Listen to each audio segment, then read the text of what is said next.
2023. I'm Simone for the award-winning Good Morning Forest Stoke on WFOM TV. Heads up, 8th graders, if you're interested in the HBCU field trip, there will be a meeting during 8th grade lunch in the Media Center. Look for Ms. Koch in the lunchroom. After-school activity buses will run Tuesday and Thursday this week. This announcement is to prepare you for possible virtual instruction on inclement weather days.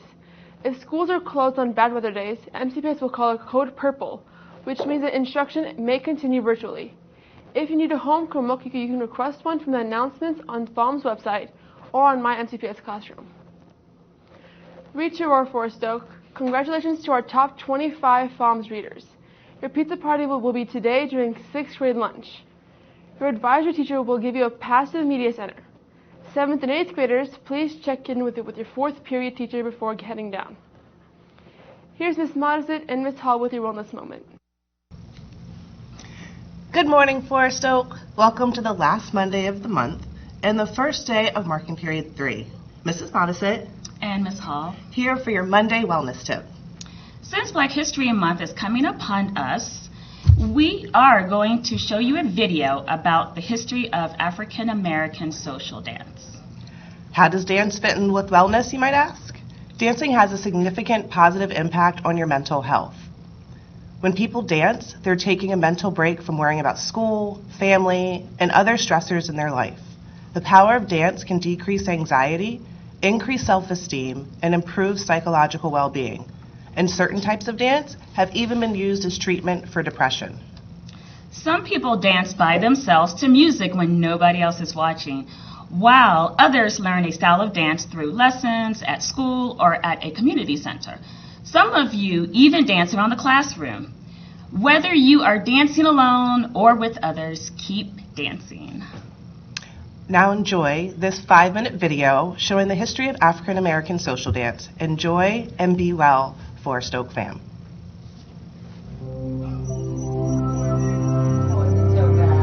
Oh no! This is the bop. The bop is a type of social dance. Dance is a language, and social dance is an expression that emerges from a community. A social dance isn't choreographed by any one person. It can't be traced to any one moment. Each dance has steps that everyone can agree on, but it's about the individual and their creative identity. Because of that, social dances bubble up, they change, and they spread like wildfire. They are as old as our remembered history. In African American social dances, we see over 200 years of how African and African American traditions influenced our history. The present always contains the past, and the past shapes who we are and who we will be. The Juba dance was born from enslaved Africans' experience on the plantation. Brought to the Americas stripped of a common spoken language, this dance was a way for enslaved Africans to remember where they're from. It may have looked something like this.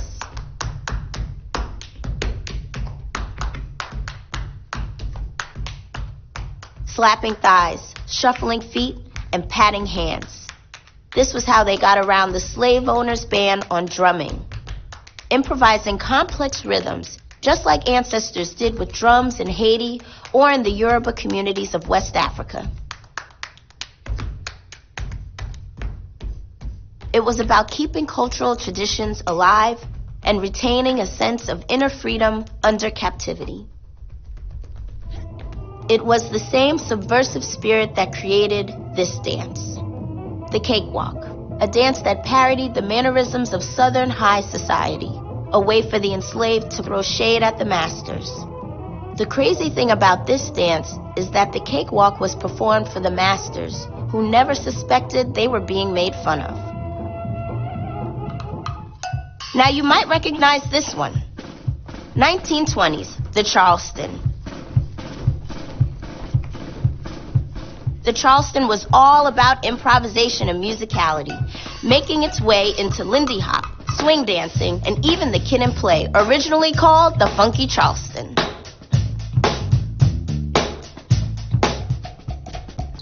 started by a tight-knit black community near Charleston, South Carolina. The Charleston permeated dance halls where young women suddenly had the freedom to kick their heels and move their legs.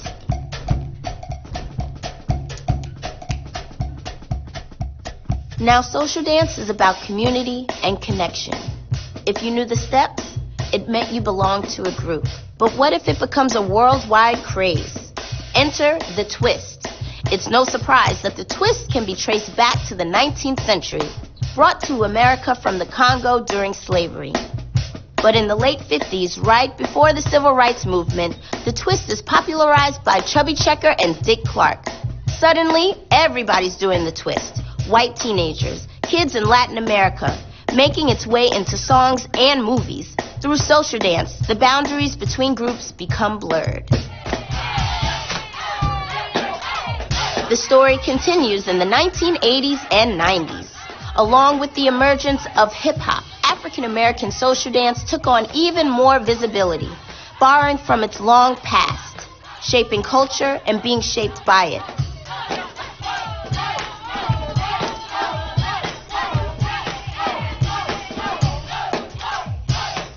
Today, these dances continue to evolve, grow, and spread.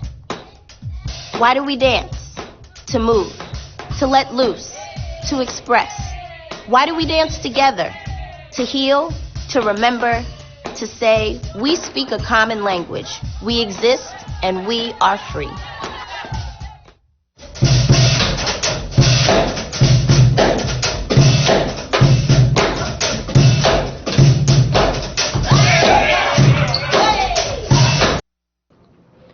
Thank you, Ms. Modisette and Ms. Hall. That's all for today's edition of Good Morning Forest Oak. I'm Simone, and have a marvelous Monday. GMFO out.